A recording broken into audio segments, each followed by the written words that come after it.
Hola a todos, mi nombre es Guillermo Zapata, soy director del área de riesgos, cumplimiento y servicios forenses en PwC Perú. Bienvenidos a esta nueva edición de nuestro podcast InFocus, dedicado a la consultoría de negocios. Y en este episodio contamos con la participación de Nancy Young, que es la socia líder del área de gobierno corporativo, riesgos, cumplimiento, y también es la socia líder de los servicios de investigación de fraude, con quien hablaremos de un tema muy importante para la realidad empresarial y también particular, que está vinculado a cómo desarrollar investigaciones de fraude y que sean efectivas. Partiendo de una línea base, fraude es cualquier acto humano que está orientado a generar un perjuicio económico o reputacional a una persona o una organización en beneficio individual o de un tercero. El fraude típicamente está dividido en tres tipologías: lo que está vinculado a temas de corrupción, lo que está vinculado a temas de malversación de activos y la adulteración de estados financieros. En esa línea, un proceso de investigación de fraude está orientado a poder examinar los eventos que están sucediendo, identificar señales de alerta, algún evento que sea sospechoso o algo que nos llame la atención que puede estar originando un acto ilícito, de tal manera que podamos, de manera temprana y proactiva, poner una valla y evitar que los perjuicios que esto está originando se puedan extrapolar en toda la organización e impacten decididamente en la información financiera y sobre todo reputacional de una organización. Lo que vamos a ver con Nancy es justamente qué procesos podemos seguir nosotros como empresarios para identificar estos eventos. ¿Qué tal, Guillermo? Muchas gracias. Muchas gracias por estar aquí en este ambiente en el que podamos compartir algunos temas que para nuestro lado pueden sonar sumamente interesantes y quizás desde el punto de vista empresarial no lo sea tanto. Pero lo cierto es que las últimas encuestas al respecto, sobre todo la de nuestra firma, indican que en los últimos 2 años aproximadamente un 46 o 50% de las empresas revelan haber sido sujetas de algún tipo de fraude. Y este número en realidad tiene doble lectura. Por un lado, aquellas empresas que efectivamente indican que han tenido algún evento de fraude en el contexto que tú nos has indicado. Y por otro lado, realmente las empresas tienen un sistema de información que les permita identificar que tienen fraude y probablemente ese 50%, un poquito más, que indican que no lo han tenido es porque probablemente no lo han identificado sus sistemas de información, ¿no? Entonces, en ese contexto, creo que es muy importante que independientemente de las normas que puedan existir en cada uno de los países, sobre todo en el caso peruano, creo que es bastante sano que las normas internas de las organizaciones puedan implementar un modelo de prevención con 5 elementos primordiales, que es la designación de un oficial de cumplimiento que se haga cargo de este modelo de prevención, luego tener un mapa de riesgos al cual me voy a referir dentro de un momento, luego tener un canal de denuncias, que es de los pilares para poder captar de los diferentes stakeholders si es que hay una desviación con respecto a los temas de valores éticos y código de ética que pueda tener la organización. Luego, un plan de capacitación específicamente enfatizándose en los temas de fraude. Y por último, no menos importante, todo un esquema, un procedimiento de supervisión y monitoreo que normalmente es adjudicado o designado al área de auditoría interna. Y ahora sí me voy a referir a lo que significa el origen, que era tu pregunta inicial. Entonces, el origen generalmente va a estar cuando las empresas son conscientes en una matriz de riesgos de fraude, cuáles son aquellos elementos o aquellos eventos de naturaleza negativa que harían que en el contexto de su industria, del tipo de empresa, en el momento del ciclo de vida que se encuentre, cuáles son estos eventos a los cuales está expuesto y en esta matriz de riesgo justamente identificarlas y colocarles un plan de acción o una actividad de control que los gestione. Es cierto que todas las organizaciones en general, inclusive nosotros como seres humanos, estamos expuestos a los riesgos. Los riesgos no los podemos eliminar. Lo importante es saber qué tan expuesto puedo estar yo frente a esta situación negativa e implementar alguna actividad que si se llega a materializar este riesgo, me afecte, pero de una manera tal que no me destruya como organización o que no pueda minimizar a punto cero alguna actividad que yo pueda estar realizando, ¿no? Excelente comentario. Yo me quedo con algo que has dicho que es muy cierto y que es la fuente, creo yo, de cualquier programa de prevención que está orientado a identificar los riesgos, ¿no?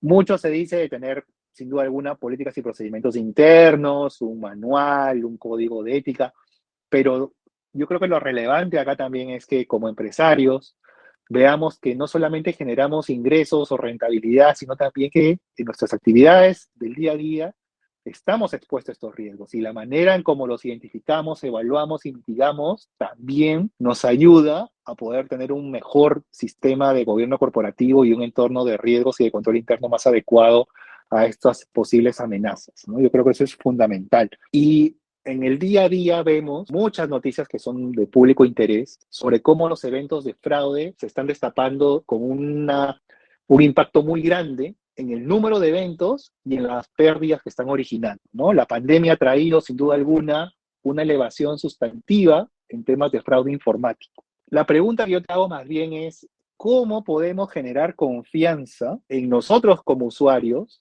¿no? Como consumidores de un producto o servicio de cualquier compañía, a qué tanto una empresa protege nuestra información para que estos eventos de fraude no terminen, por ejemplo, afectando ya no solamente información económica financiera de la empresa, sino también los datos personales de los usuarios o consumidores que puede tener una organización de por medio. ¿Cómo crees tú que podemos generar esa confianza en el público final que finalmente va a decantar su intención de compra en el corto plazo y lógicamente a largo plazo? Aquí hay que serlo y parecerlo, ¿verdad? Entonces, me remito quizá un poco a la pregunta anterior, Guillermo, en la cual me decías, y ahora, ¿cómo las organizaciones pueden saber que se esté originando algún fraude en su organización, ¿no? Entonces, muchas veces estos temas de cumplimiento, sobre todo lo que es de prevención, dicen, ah, ok, hay una ley, me voy a acoger a ello. En el caso específico de la protección de datos personales a las cuales tú haces referencia es igual, ¿no? En el caso del Perú, tenemos una ley de protección de datos personales y dentro de ellos todo lo que sea un tema sensible, ¿verdad? ¿Por qué te decía hay que hacerlo y parecerlo? Yo creo que en este contexto las organizaciones en general lo que tienen que realizar es definir toda una política de comunicación interna y externa y junto con ello también ver cuáles son todos los temas que puedan estar exponiéndose frente a temas de cumplimiento, ¿no? Entonces, yo saber, porque tengo mis políticas internas, mis políticas externas, comunicación, también tengo unas leyes que cumplir y hacer todo un programa que le permita a todos sus stakeholders tener la tranquilidad de que efectivamente la información con la cual está trabajando la organización es adecuadamente capturada, procesada, administrada y retenida. Entonces, por ejemplo, ¿no? Si estamos hablando en este contexto de los temas de fraude, estamos hablando de whistleblowing, estamos hablando del canal de denuncias, que en su momento lo comentamos, ¿no? El canal de denuncias, todos los estudios, incluyendo el de nuestra firma, indican que es la principal fuente de captura de información en términos de saber si es que se está vulnerando alguna situación dentro de la organización en términos de ética, de valores y de comportamientos, ¿no? Entonces, estos temas, por ejemplo, de ciberseguridad, esos temas de violación de información, de alguna manera podrían estar también yéndose por ese lado.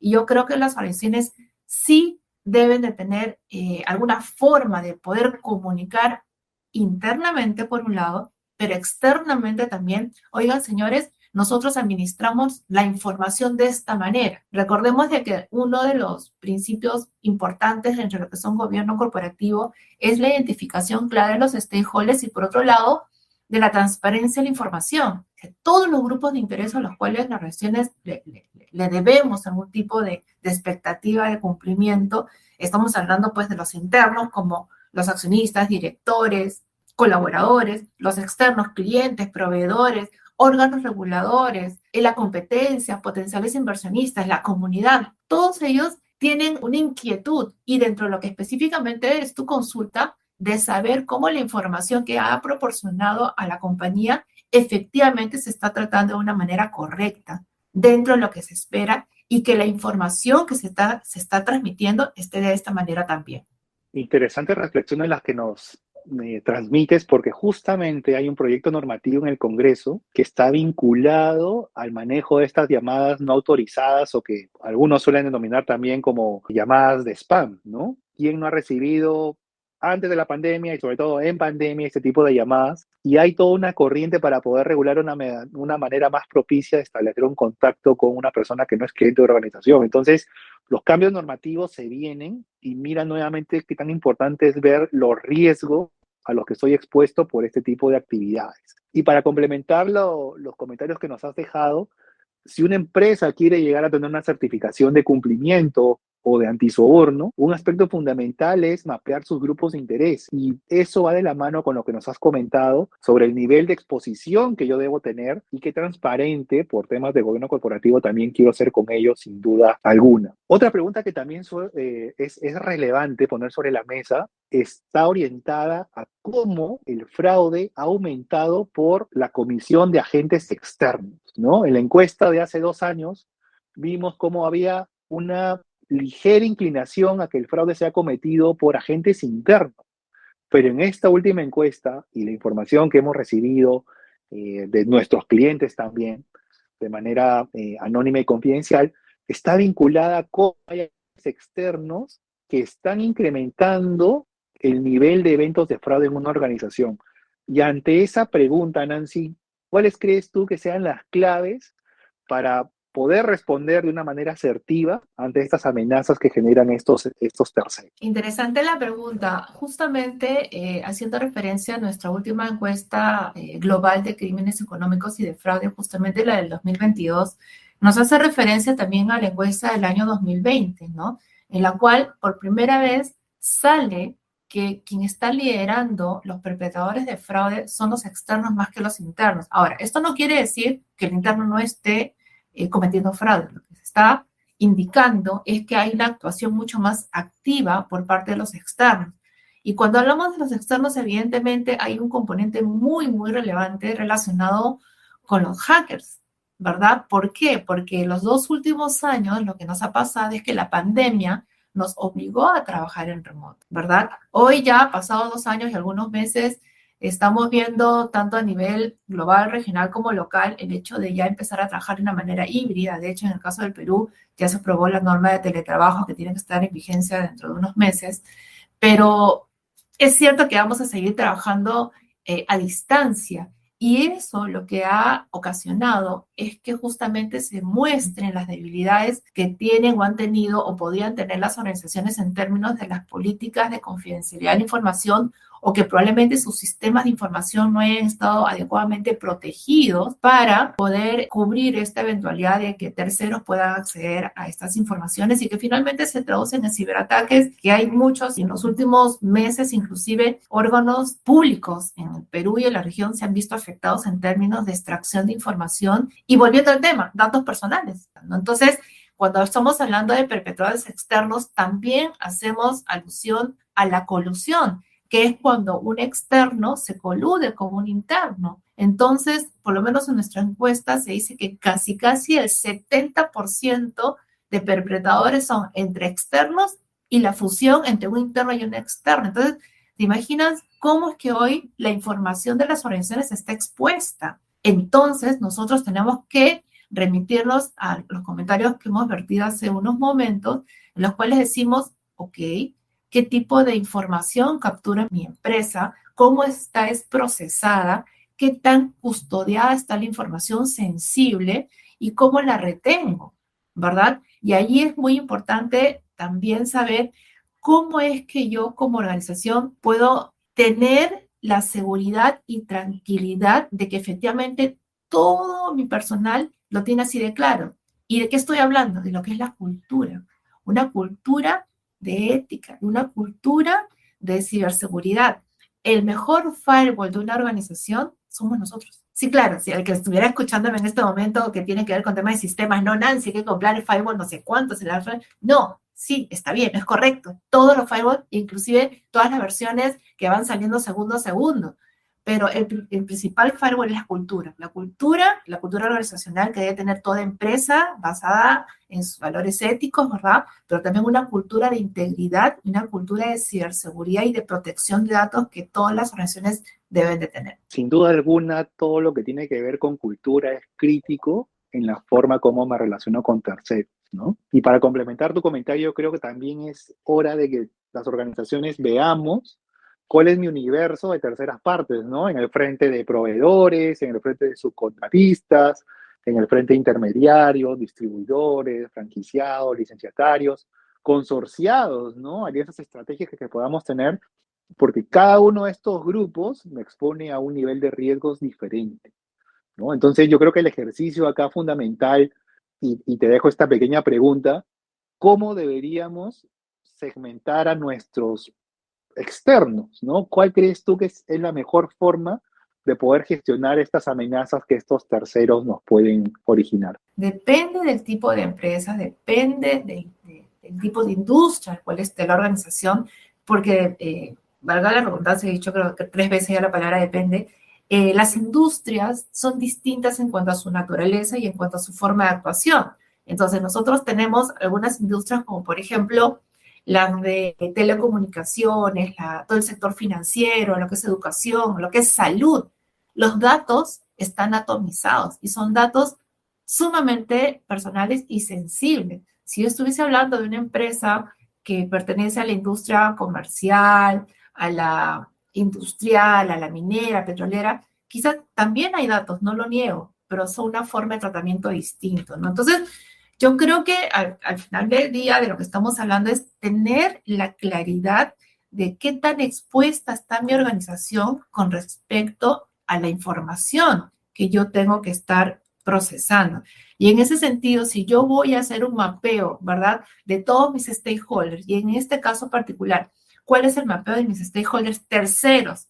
Y que más particularmente están vinculados con perpetradores o potenciales perpetradores externos, tendría que hablar, en primer lugar, ¿verdad? Si ya hemos hablado de los temas de ciberseguridad, tendría que hablar de los hackers. Después tendríamos que hablar, si estamos lidiando en una empresa donde tengo los clientes atomizados, el fraude al cliente también, que no es otra cosa que la suplantación de identidad. Luego estamos hablando de las colusiones, y estas colusiones podrían estar relacionadas con los crímenes organizados, ¿verdad? Y crímenes organizados en términos de una agrupación de personas, ya sean todos externos o puede ser una mezcla perversa entre externos e internos. Luego estamos hablando de proveedores, ¿verdad? De los vendedores, también de los brokers. Otro tema de perpetrador externo también puede ser la competencia, y la competencia insana, ¿no? En el sentido de que no es una competencia libre, ¿no? En la cual todos estamos bajo las mismas condiciones, sino que en aras de poder irme por encima de lo que significa mi competidor porque está haciendo mucho más que yo, pues puedo estar también utilizando de una manera inadecuada la información. Estamos hablando también de lo que son los aliados estratégicos, las alianzas, los proveedores de servicios compartidos, todo lo que significa los famosos Shared Service Center, que también pueden ser vulnerados, y también de todos los temas relacionados con consultorías y extranjeros que no necesariamente guardan acuerdos de confidencialidad y que pueden estar vulnerando información. Yo creo que por ahí podría ir un poco el tema, Guillermo. Yo creo que has dado con el clavo sobre los aspectos que debemos considerar para poder gestionar este tipo de actividades, ¿no? Ya luego podemos profundizar sin duda alguna en este tema que es sumamente apasionante. Y ya para ir cerrando, ¿qué consejo le darías a los líderes empresariales sobre cómo gestionar estos eventos de fraude? ¿Cuáles crees que serían esos aspectos a considerar como parte de su plan de trabajo? En realidad, yo creo que hoy la forma de hacer negocios cambió definitivamente de un tiempo a esta parte. Muchos marcos de referencia de los cuales nuestra firma es autora hablan sobre los aspectos relacionados con control interno, hablan sobre gestión integral de riesgos, y cuando hablamos de fraude es una tipología de riesgo también. Entonces, en ese sentido, si nosotros nos remitimos a estos marcos de referencia, estos que han cambiado también, han ido evolucionando, se han actualizado, indican de que toda organización, para poder ser sostenible, para ser socialmente responsable, lo que tiene que hacer es confirmar cuál es su modelo de gobierno corporativo. Y este modelo de gobierno corporativo le va a dar la solvencia en términos de cultura, en términos de estrategia, en términos de objetivos organizacionales. Y eso es lo que de alguna manera van a ser los pilares y las bases sobre las cuales la organización va a interactuar con sus stakeholders. Y en ese sentido, me remito a lo que hablé hace un momento, en el sentido de que si específicamente vamos a hablar sobre temas de fraude y de prevención, pues en el marco de un gobierno corporativo establecer que este riesgo de fraude es algo que existe siempre y definir un modelo de prevención. Un modelo de prevención basado en la cultura de la organización, que tenga designado un oficial del modelo, que tenga las matrices de riesgo de fraude totalmente actualizadas siempre, porque año con año esta matriz va a ir cambiando, el nivel de exposición de fraude va a ir mutando en el tiempo.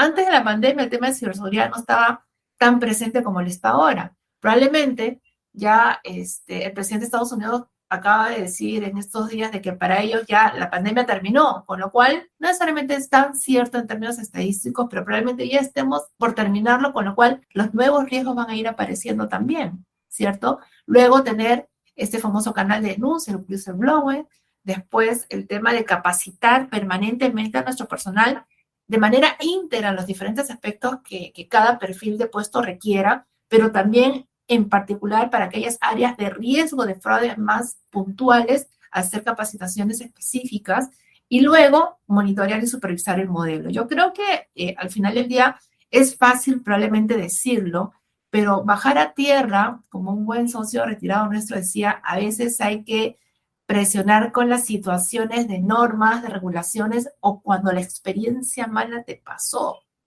Y ahí como que ya predicas con el ejemplo. ¿Sabes qué me pasó? No quiero que me vuelvan a robar. Entonces, ahora voy a poner modelos de prevención para que no me roben.